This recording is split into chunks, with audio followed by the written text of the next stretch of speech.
नमस्कार आप सभी को। आज मैं आपको कलयुग के बारे में बताने जा रही हूँ। लेकिन ये कोई कहानी नहीं है और ना ही ये मेरी कोई कल्पना है। ना ही मैं ये किसी को डराने के लिए और ना ही किसी को भावनात्मक रूप से बदलने के लिए ये कह रही हूँ। मैं जो भी आज कहूँगी वो हमारे प्राचीन ग्रंथों में स्पष्ट रूप से लिखा हुआ है। विशेष रूप से भागवत पुराण में, विष्णु पुराण में, महाभारत में और कली संतारण उपनिषद में। भागवत पुराण के 12वें स्कंद में बताया गया है कि जैसे ही कलयुग का प्रारंभ होगा, धर्म का क्षय होने लगेगा। धर्म जो कि पहले 4 चरणों पे खड़ा था, कलयुग में वो केवल एक चरण पर टिका रहेगा। सत्य, तप, दया और दान, ये 4 धर्म के मुख्य स्तंभ हैं। पर कलयुग में सत्य, तप और दया के कमजोर पड़ने से अब दान ही धर्म को बचाए हुए है। विष्णु पुराण में भी ये स्पष्ट कहा गया है कि कलयुग में मनुष्य शरीर से ज्यादा मन से कमजोर होगा। उसमें धैर्य कम होगा, उसे क्रोध शीघ्र आएगा और उसका संतोष तो लगभग समाप्त ही हो जाएगा। मनुष्य के पास साधन तो होंगे, लेकिन उसका मन शांत नहीं होगा। महाभारत के वन पर्व में यह वर्णन मिलता है कि कलयुग के रिश्ते स्वार्थ पर आधारित होंगे। पिता और पुत्र के बीच दूरी बढ़ेगी, गुरु और शिष्य का सम्मान घटेगा और सत्य बोलना बहुत ही कठिन हो जाएगा। लोगों के चारों ओर बहुत भीड़ होगी, लेकिन भीतर गहरा अकेलापन होगा। भगवत पुराण यह भी कहता है कि कलयुग में धन ही प्रतिष्ठा का आधार होगा। जो अधिक धनवान होगा वो ही अधिक सम्मान पाएगा। ज्ञान का मूल्य घटेगा और बाहरी दिखावे को ही ज्ञान समझा जाएगा। विष्णु पुराण में यह भी बताया गया है कि कलयुग में ऋतुएं असंतुलित होंगी, वर्षा अनियमित होगी और धरती की उर्वरता यानी कि उपजाऊ शक्ति घट जाएगी। पृथ्वी मनुष्य के कर्मों का भार उठाते उठाते कमजोर हो जाएगी। यह सब मनुष्य के कर्मों का ही परिणाम होगा।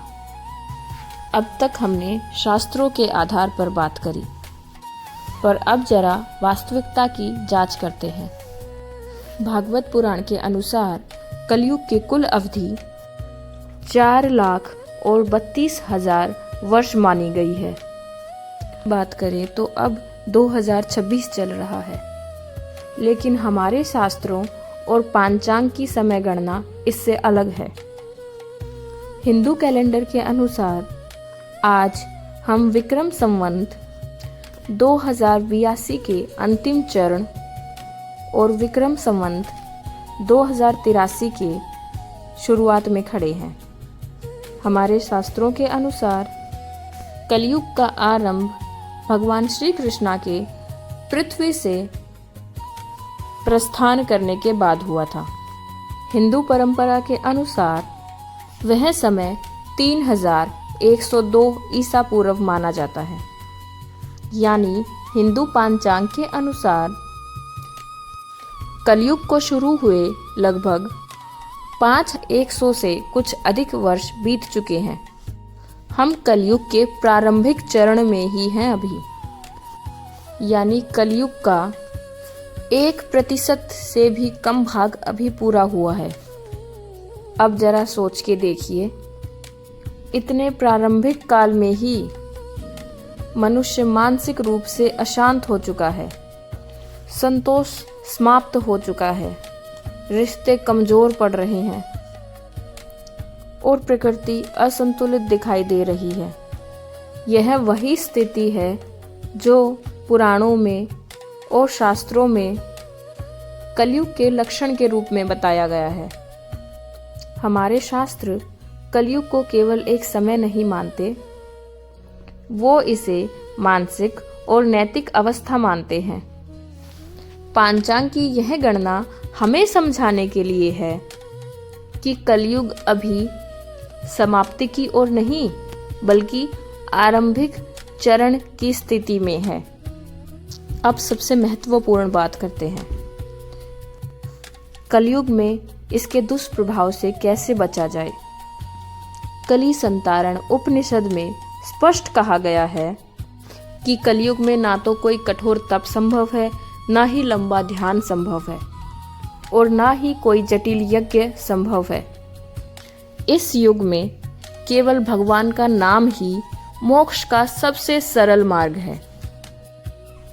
इतनी सारी विषमताओं के साथ कलयुग में एक अच्छी बात यह है कि हम नाम जप करके कुछ ही समय में मोक्ष प्राप्त कर सकते हैं। जो मोक्ष पिछले युगों में बहुत ही कठिन तप यज्ञ करने से आता था, वो कलयुग में सरल ही बस नाम जाप करने से मिल जाता है। नाम मन को स्थिर करता है, भय को समाप्त करता है और भीतर की शांति को जागृत करता है। जब कुछ भी हमारे नियंत्रण में ना हो तो नाम हमें नियंत्रण देता है। इस कलयुग में अगर इस युग में बाहर निकलने का कोई सरल मार्ग है तो वह बाहर नहीं है बल्कि हम सबके भीतर से होके जाता है। इसलिए दिन में कुछ क्षण जहाँ भी हो जैसे भी हो बस नाम का स्मरण कीजिए। धन्यवाद। नाम जपते रहिए। राम राम।